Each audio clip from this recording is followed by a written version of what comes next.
என்னது Oreo biscuit வச்சு இப்படி கூட கேக் செய்யலாமா? ஒரு பெரிய பிஸ்கெட் பாக்கெட் வாங்கி க்ரீம் தனியாக பிஸ்கெட் தனியாக பிரித்து வச்சுக்கோங்க. எடுத்து வச்ச பிஸ்கெட்டை கடக்கு முடக்குன்னு உடச்சி எடுத்துக்கோங்க. கடக்கு முடக்குன்னு உடச்ச பிஸ்கெட்டை எடுத்து மிக்ஸியில் போட்டு அரைச்சி பவுடர் ஆக்கிக்கோங்க. காய்ச்சின பாலை கொஞ்சம் கொஞ்சமாக ஊற்றி நல்லா கிண்டி விட்டுக்கோங்க. பபிள்ஸ் இல்லாமல் கொஞ்சோண்டு பேக்கிங் சோடா போட்டுக்கோங்க.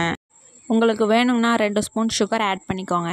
ஒரு அலுமினியம் பாத்திரம் எடுத்துக்கோங்க. பட்டர் ஷீட் இருந்தால் பட்டர் ஷீட் போட்டுக்கோங்க. இல்லைனா ஆயில் தடவி கொஞ்சோண்டு மைதா மாவு எடுத்து நல்லா ஸ்ப்ரெட் பண்ணி விட்டுட்டு நம்ம எடுத்து வச்சுருக்க பேட்டரை எடுத்து கிண்ணத்தில் ஊற்றி 2 தட்டு தட்டி எடுத்துக்கோங்க. ஒரு இட்லி குண்டால ஸ்டாண்டோ இல்லை பிளேட்டோ வச்சு நம்ம எடுத்து வச்சுருக்க பேட்டரை எடுத்து 30 மினிட்ஸ் பேக் பண்ணி எடுத்துக்கோங்க. ஸ்பூன் வச்சு குத்தி பாருங்கள். அதில் ஒட்டுச்சுன்னா மறுபடியும் இன்னொரு 50 மினிட்ஸ் பேக் பண்ணி எடுத்துக்கோங்க. நம்ம எடுத்து வச்சுருக்க க்ரீம் கூட மில்கை ஆட் பண்ணி நல்லா மிக்ஸ் பண்ணி எடுத்துக்கோங்க. நம்ம எடுத்து வச்சுருக்க ஓரியோ கேக்கை எடுத்து கட் பண்ணி பால் க்ரீமு கேக்கு பால் அப்படின்னு தடவி எடுத்துக்கோங்க.